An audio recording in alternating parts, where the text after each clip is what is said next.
Hey, it's Kristina and Maker Exchange over at the Corona Public Library, bringing you episode 16 of video editing. Today we're going to be doing another ambient video, but this time we're going to do a winter ambient video using Adobe Rush. So here is a sample of what I created. You can actually watch the whole video at the end.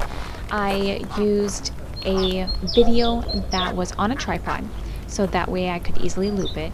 Went over to Giphy.com as well as to freesound.org to find everything that we see here. And there's a few things also you'll see in the full version. So just like the other video that we created, I went over to Freesound. I kept the video that I had for the background. I kept that in mind, so that way I could actually see if the sound that we were looking at or the sound that we were listening to actually fit in with the video that we were seeing. So here I was looking for some church bells, and then later I was looking for a couple different sounds, and I would play them as I was looking at the video in the background. And that's how I selected almost all of my sounds. Now, going over to the Giphy.com, I made sure to only select items that had a transparent background. That's where we got the snowman as well as the owl, and also a little bunny rabbit that you don't see just yet.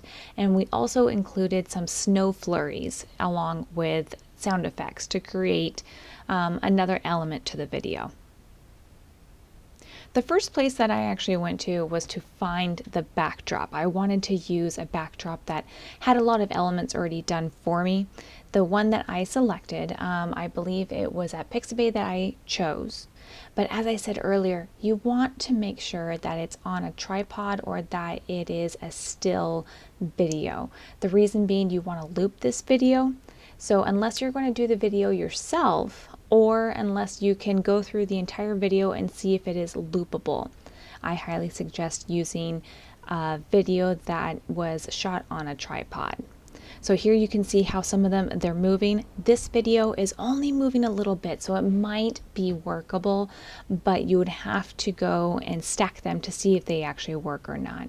So if we keep scrolling, we're going to see a few additional videos that are actually on a tripod. So like that, this one here with the cabin is a really good choice, as well as a few others. So once we have everything that we want to use, or even just starting, because remember with Adobe Rush we only have so many layers we can work with. Here you can see I have already dropped in multiple layers. I have the video along with the GIFs that I chose, and the video actually already had the background sound, so that took care of one layer. Now this video was shot on a different device, so you can see that the GIFs actually had that black background, so you'll want to be careful if that happens to you. You may have to delete them and re-add them. So on the original device that I had uploaded and worked on everything, you can see that everything is transparent, and that I have already rendered the first video, so that way I had room to create additional layers given Adobe's restrictions. So here you can see how I added in all of the sounds, including the church bells as well as walking in snow, and I actually added in wind sounds for whenever we saw the snow flurries that we have added in. So this is just a few ideas to give you so you can create a different ambient video. So it might take a little bit of time, but it's a lot of fun to do. Here is the full version of the ambient winter video that I've created. See you next time.